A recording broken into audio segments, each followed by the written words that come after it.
Hi guys, dahil wala akong magawa, andito nga pala yung kaibigan ko. May gagawin kaming challenge ngayon. Ayan guys, ito nga pala yung laruan namin ngayon. Gwen, pakita mo na kaya yung mukha mo. Parang nahiyo ko. Ayan siya guys. Pangalan niya Gwen. Pangalan niya. Gracia. Okay. And eto nga pala guys yung pinapaglaruan namin tuwing wala kang nagagawa. Kasi yung iba hindi namin ma-vlog kasi alam mo na. Kasi tinatawag kami. Ayun, nandiyan kami hindi ako pinapagamit ng mama ng cellphone ko.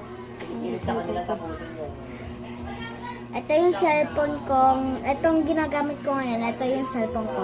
Siya nga pala si Gwen. And Isang pupuntan ko lang si Udang, guys. oh, sige, wait natin siya guys habang nag-contuan tayo.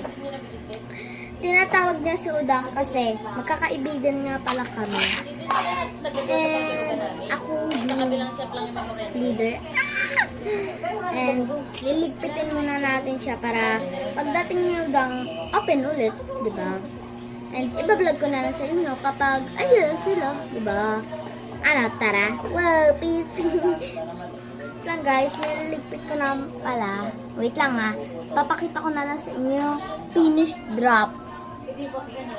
Ayan guys, natapos ko na siya, di ba? Ito na yung loob niya. Diba? And wait na lang natin sila. Ano, tara? Wow, peace! 1 minute later. Ayan, ito nga pala yung kaibigan ko guys. Matagal-tagal na din kami magkaibigan kasi si Gwen, hintayin na lang natin. Wait lang. Sige, pupunta naman si Gwen. Andun siya sa kanila, ha?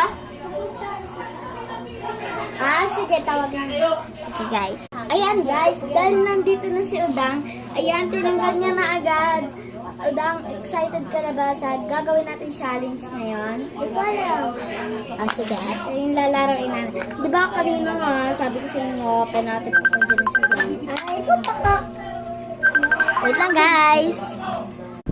Ayun guys, sa trio kasi kami. So, pwede paki-like, share, follow. Kasi, sa part 2 nyo na panoodin. Alam nyo ba guys?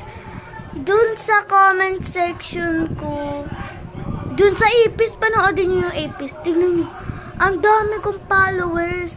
Alam nyo, yung ano nga, viewers, ang dami, 1,050k. Sana maging ganun din dito. Bye-bye, guys.